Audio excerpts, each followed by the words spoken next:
Hello friends, my name is Vaishnavi Scindia and welcome to my channel the life knowledge.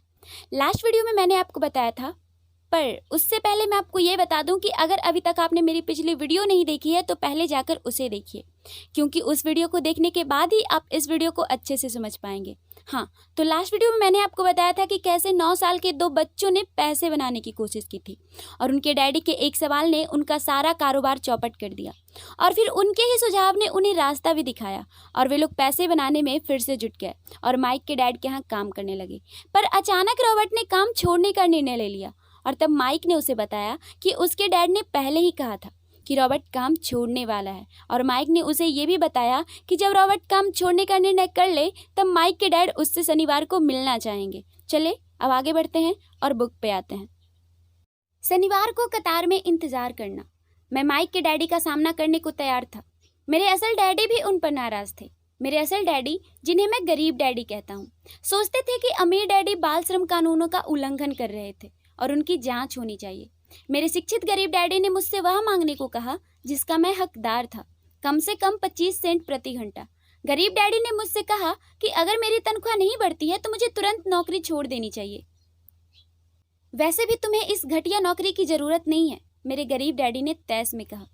शनिवार की सुबह 8 बजे मैं माइक के घर पहुंचा और दरवाजा माइक के डैडी ने खोला। उन्होंने मेरे दाखिल होते समय कहा, बैठ जाओ और कतार में इंतजार करो। फिर वे मुड़े और बेडरूम के पास बने अपने छोटे ऑफिस में गायब हो गए। मैंने कमरे में चारों ओर देखा मगर मुझे माइक कहीं नहीं दिखा। अजीब सा महसूस करते हुए मैं सावधानी से उन दोनों महिलाओं के पास बैठ गया जो मुझे 4 सप्ताह पहले वहीं दिखी थी। वे मुस्कुराईं और सोफे पर खिसक कर मेरे लिए जगह बना दी।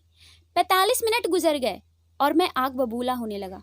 तकरीबन 30 मिनट पहले दोनों महिलाएं उनसे मिलकर वहां से जा चुकी थी। एक अधिक उम्र का आदमी वहां 20 मिनट तक बैठा था और अब वह भी निकल कर जा चुका था।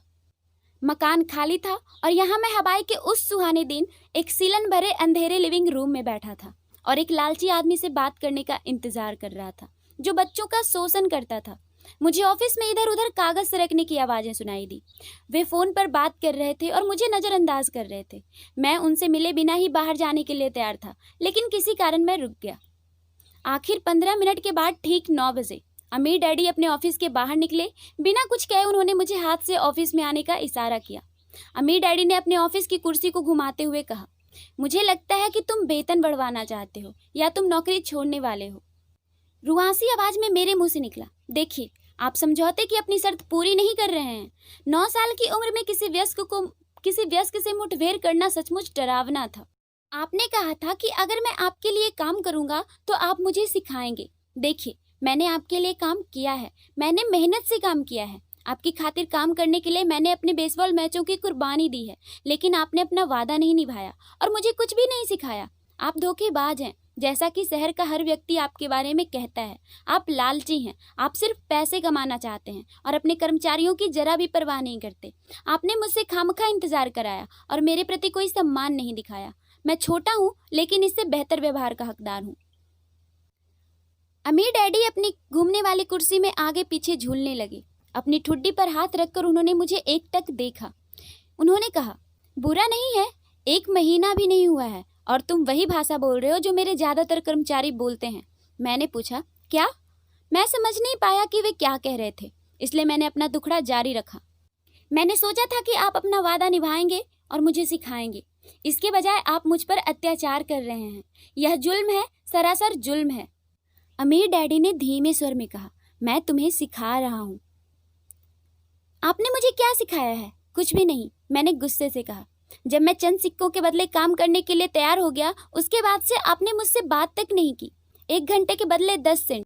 मुझे तो सरकार से आपकी शिकायत करनी चाहिए। आप जानते हैं हमारे देश में बाल श्रम कानून है। आप तो जानते ही हैं मेरे डैडी सरकार के लिए काम करते हैं। अमीर डैडी ने कहा, शाबाश, अब तुम उन अधिकतर कर्मचारियों की भाषा बोल रहे हो जो मेरे लिए काम करते थे। ऐसे कर्मचारी जिन्हें मैंने नौकरी से निकाल दिया या जिन्होंने खुद नौकरी छोड़ दी। तो इस बारे में आपको क्या कहना है? मैंने पूछा और मुझे एहसास था कि कम उम्र के बावजूद मैं काफी बहादुरी दिखा रहा था।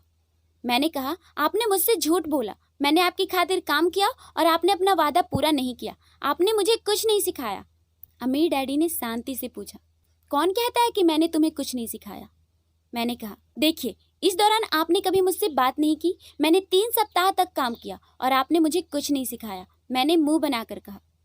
अमीर डैडी ने पूछा, क्या सिखाने का मतलब बोलना या व्याख्यान देना ही है? मैंने जवाब दिया, और क्या? तब उन्होंने कहा, इस तरह वे तुम्हें स्कूल में सिखाते हैं, लेकिन जीवन तुम्हें इस तरह नहीं सिखाता है। और मेरा मानना है कि जीवन सबसे अच्छा शिक्षक होता है। अधिकतर समय जीवन आपसे बात नहीं करता, यह आपको एक तरह से धक्का देता है। हर धक्के के साथ मानो जीवन कहता है, जाग जाओ, कोई चीज़ है जो तुम्हें सिखाना चाहता हूँ। मैंने मन ही मन सोचा, यह आदमी कैसी बेसिर पैर की बातें कर रहा है। जीवन मुझे धक्का दे रहा है, यानी वह मुझसे बात कर रहा है। अब मैं जान गया था कि मुझे अपनी नौकरी हर हाल में छोड़ देनी चाहिए। मैं एक ऐसे आदमी से बात कर रहा था जिसे हवा लात में बंद करने की जरूरत थी। अगर तुम जीवन के सबक सीखते हो तो इससे तुम्हें बहुत फायदा होगा। अगर नहीं सीखोगे तो जीवन तुम्हें बस चारों तरफ से धक्के देता रहेगा। लोग 2 चीजें करते हैं, कुछ लोग जीवन के धक्के खाते रहते हैं और दूसरे नाराज होते हैं और पलटकर धक्का देते हैं, लेकिन वे अपने बॉस या अपनी नौकरी या अपने पति या पत्नी के खिलाफ अपना गुस्सा निकालते हैं। वे नहीं जानते हैं कि यह जीवन है जो उन्हें धक्के दे रहा है। मुझे नहीं पता कि वे किस बारे में बोल रहे थे।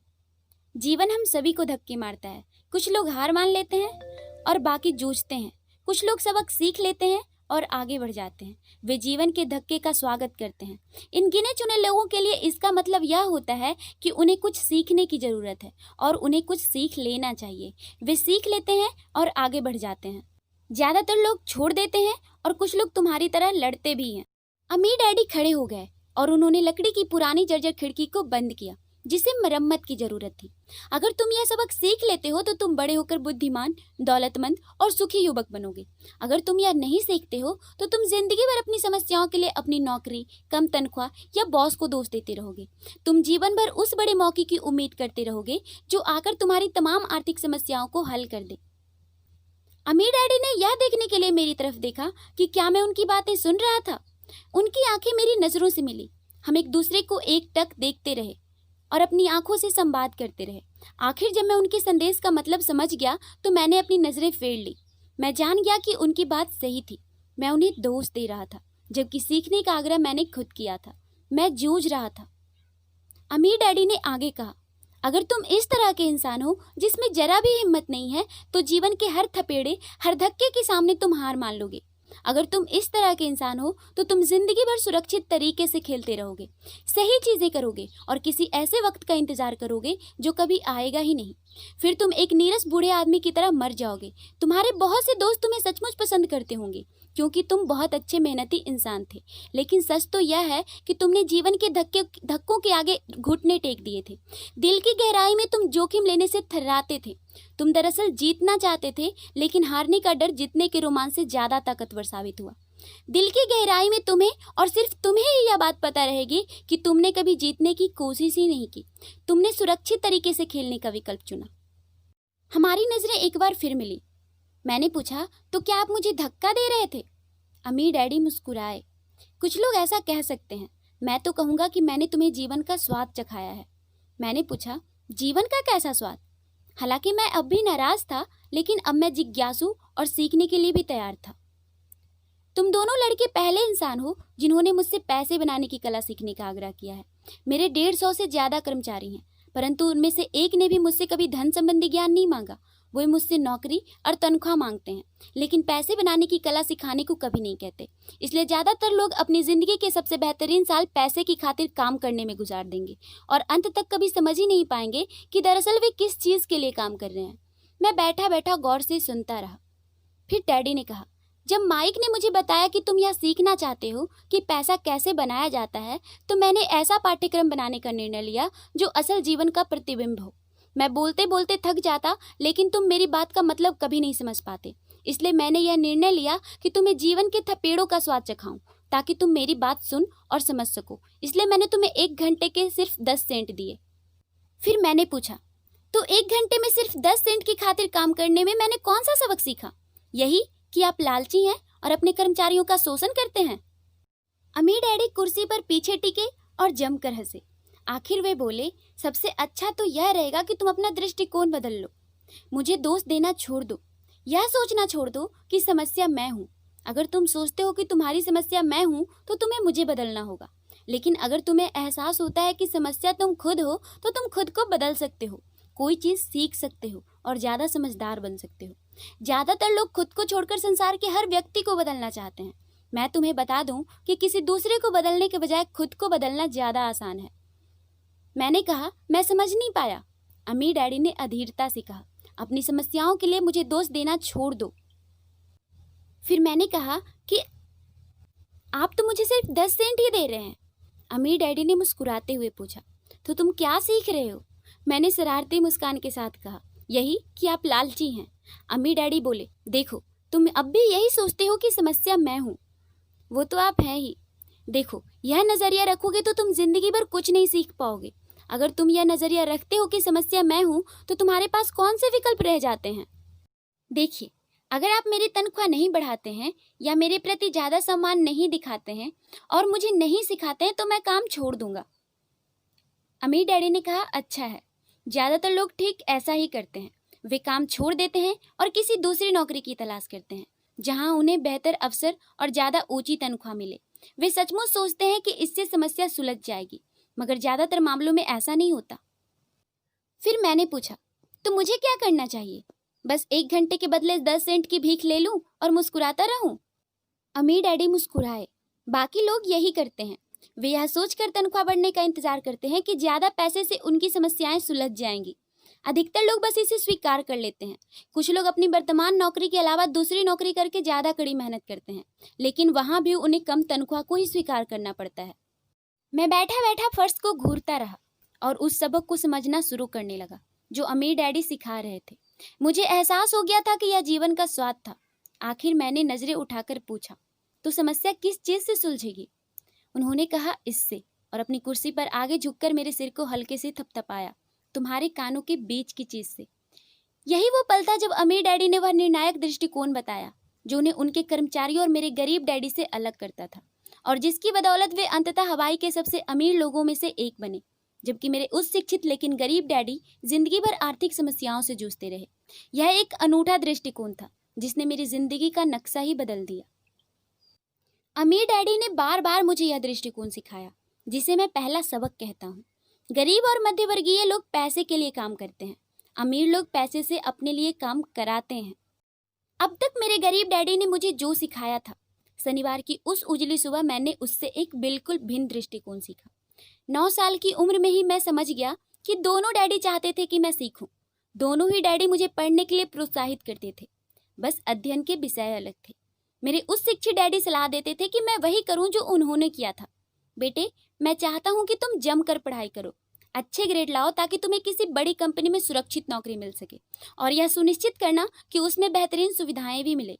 मेरे अमीर डैडी चाहते थे कि मैं यह सीखूं कि पैसा कैसे काम करता है ताकि मैं इससे अपने लिए काम करा सकूं। ये सबक मैं किसी क्लासरूम के कारण नहीं, बल्कि उनके मार्गदर्शन के कारण जीवन भर सीखने वाला था। मेरे अमीर डैडी ने अपने पहले सबक को जारी रखते हुए कहा, मुझे खुशी है कि तुम 10 सेंट प्रति घंटे काम करने पर नाराज हुए। अगर तुम नाराज नहीं हुए होते और इसे चुपचाप स्वीकार कर लेते तो मुझे तुमसे कहना पड़ता कि मैं तुम्हें नहीं सिखा सकता। देखो, सचमुच सीखने में ऊर्जा, जोश और धधकती इच्छा की जरूरत होती है। क्रोध उस फॉर्मूले का एक बड़ा हिस्सा है, क्योंकि जोश, क्रोध और प्रेम का समन्वय होता है। जब पैसे की बात आती है तो अधिकतर लोग सुरक्षित रास्ता खोजते हैं और सुरक्षित महसूस करना चाहते हैं, इसलिए जोश उन्हें राह नहीं दिखाता है, उन्हें राह दिखाता है उनका डर। तो क्या इसलिए वे कम तनख्वाह वाली नौकरियां करने के लिए राजी हो जाते हैं? मैंने पूछा। अमीर डैडी ने कहा, हाँ, कुछ लोग कहते हैं कि मैं कर्मचारियों का शोषण करता हूँ क्योंकि मैं उन्हें शुगर प्लांटेशन या सरकार जितनी ऊंची तनख्वाह नहीं देता। मैं कहता हूँ कि लोग अपना शोषण खुद करते हैं, डरते हैं वे, मैं नहीं। आगे के पेज पर हम कल चलेंगे। चलिए, ये वीडियो यहीं समाप्त करते हैं। आपको ये वीडियो कैसा लगा हमें कमेंट करके जरूर बताइएगा, और अगर आपके लिए ये वीडियो हेल्पफुल रहा तो लाइक और शेयर भी जरूर कीजिएगा, साथ ही साथ सब्सक्राइब भी कर दीजिएगा। मिलते हैं नेक्स्ट वीडियो में, तब तक के लिए पढ़ते रहिए और बढ़ते रहिए।